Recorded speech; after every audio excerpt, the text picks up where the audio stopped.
Welcome to Lesson 3, IELTS Writing Task 1 Academic, describing a process or a flowchart. What is a flowchart or a process, and how can you recognize it in the exam?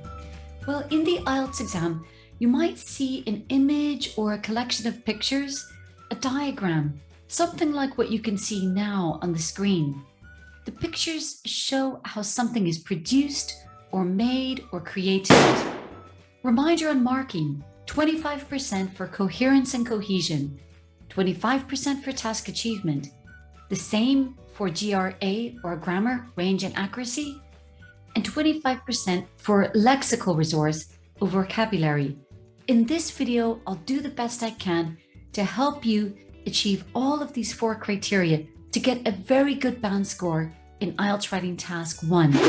The structure of IELTS Writing Task 1: introduction, overview, main body paragraph 1 and 2. That's your main body, and of course, no conclusion. Introduction. You need to explain what the diagram is about. In the overview, you state what happens in the diagram, a general summary. Main body paragraph 1, describe the first part of the process or flowchart in steps, and main body paragraph 2, describe the second part of the process in steps. So first thing to do is to actually study the picture to try to understand what's going on here. So if you look at this picture, you can see that there are some men carrying something to a store, transported, and then finally boxed up and delivered. So find the beginning of the flowchart, find the middle, and the end. That will help you to understand the movement of the actions during the flowchart. And in your answer, summarize and report these main features. Introduction. In the first sentence, you can explain what the chart is about, and in the next 1 or 2 maximum sentences, you explain what happens in the process and how many stages there are. That's important. The language you can use: the diagram is about, or the graph shows how. Put it in writing.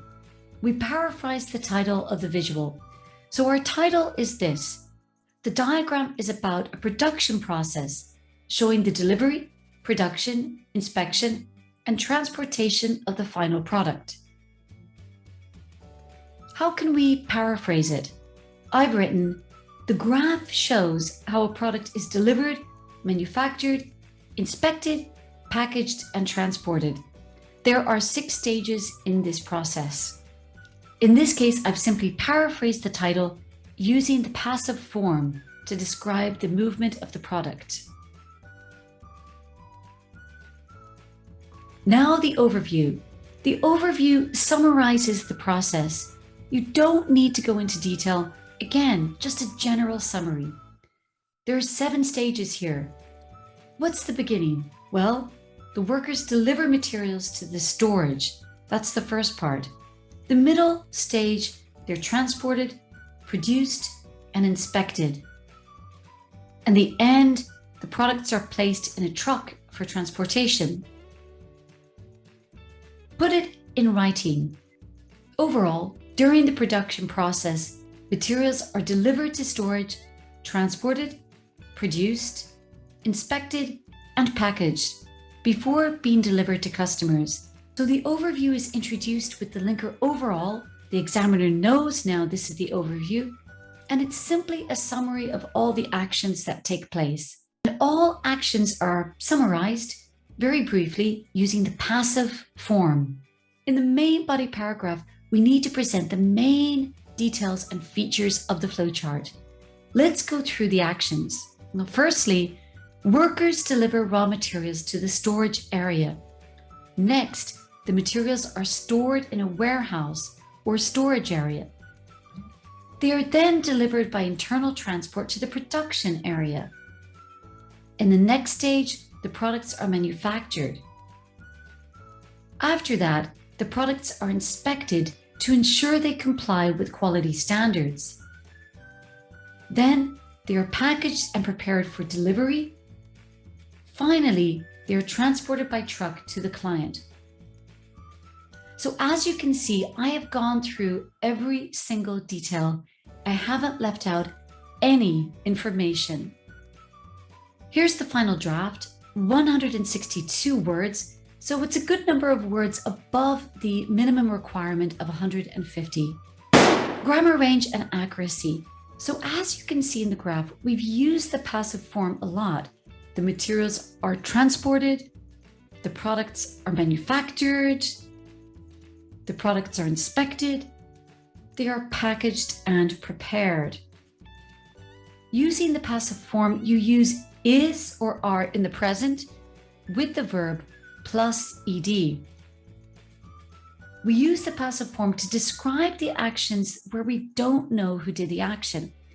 In a process, we normally use it a lot because there is no particular subject. We don't really know who has done the actions. So object plus is or are plus the verb plus ed. The materials are transported by the workers, so you can use the subject at the end of the sentence. Vocabulary or lexical resource. We use a lot of interesting vocabulary for flowchart. Placed, positioned, turned, rotated, delivered, transported, moved, transferred. Coherence and cohesion. Use linkers to present the process in a really clear way. First of all, the first step is, next, then, after that, finally, in the final stage. These linkers are really important because in a process, we must present information in this logical step-by-step manner. Task achievement. Give a general summary in the overview and describe every part of the process in main body paragraphs 1 and 2. Don't leave anything out. To do your exercises on how to describe a process or a flowchart. Good luck and see you in lesson 4.